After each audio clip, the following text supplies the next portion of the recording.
Hello guys, jumpa lagi kita di Ras dan Ras Channel. Tapi sebelum itu jangan lupa like, komen dan subscribe dan share juga pada sahabat-sahabat di luar sana. Okey. Kali ini kita berkongsi satu lagi resipi yang cukup terkenal di Terengganu. Apakah dia? Mungkin ramai yang dah tahu apa yang terkenal di Terengganu. Di antara salah satu masakan dia adalah nasi dagang. So kali ini kita berkongsi resipi cara memasak nasi dagang dengan versi rice cooker. Okey, ini dia kita punya beras basmati kita sebanyak 2 pot yang saya tunjuk tadi. Ini yang kita dah rendam selama 20 minit ataupun setengah jam pun boleh. Okey, kemudian kita ada beras pulut sebanyak 1 pot. Jadi keseluruhan ada 3 pot. Satu pot beras pulut, lepas tu beras basmati 2 pot.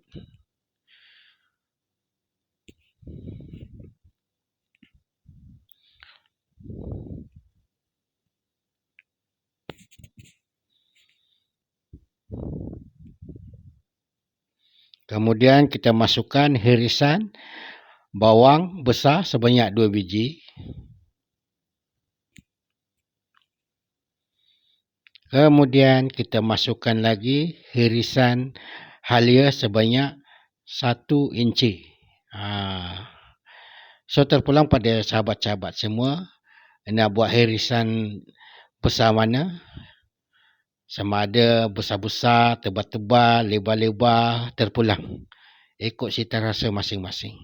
Yang pasti dengan cara ini cukup mudah dan senang untuk masak nasi dagang.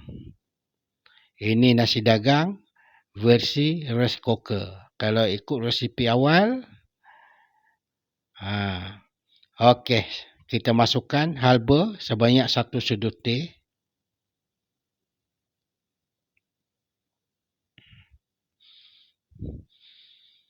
Kalau ikut resipi asal, dia kena guna beras khas untuk nasi dagang ni. Kita masukkan garam secukup rasa.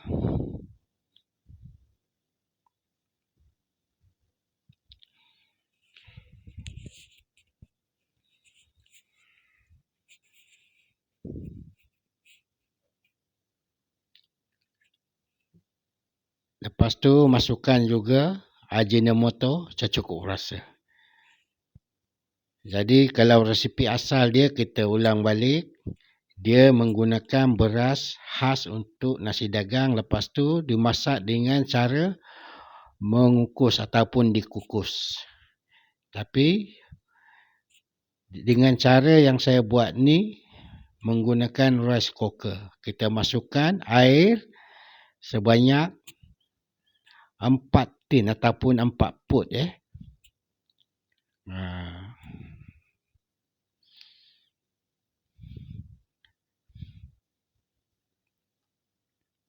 Jadi kalau sahabat-sahabat semua tak ada idea nak masak apa, nak makan apa di bulan puasa ni, bolehlah cuba resipi ini ataupun cara ini untuk masak nasi dagang. Cukup senang dan mudah, tak perlu kita kukus.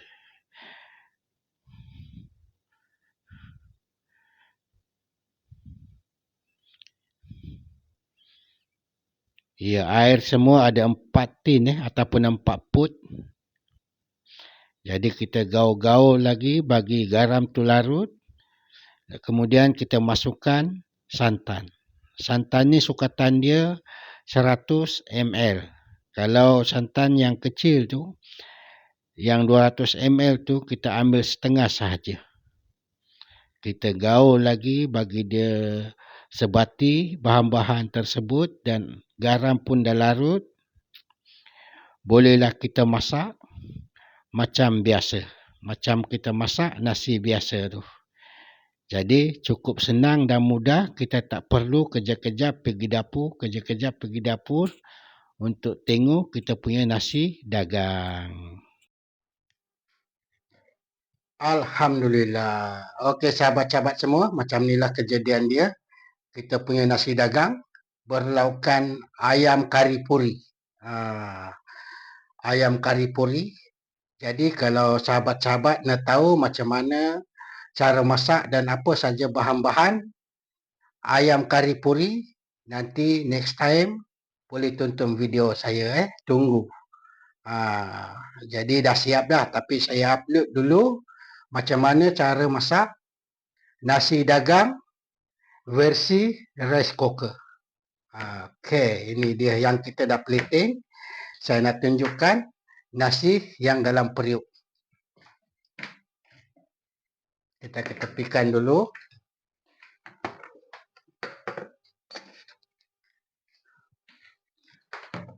Ini dia nasi dia yang dah masak. Sungguh cantik kejadian dia. Jadi cukup mudah, ringkas, cepat dan sedap. So sahabat-sahabat di bulan puasa ini bolehlah cuba di rumah, boleh cuba sendiri. Kita guna rice cooker sahaja. Tapi dia punya hasil dia memang terbaik dan sedap. So setakat sini saja video kita kali ini.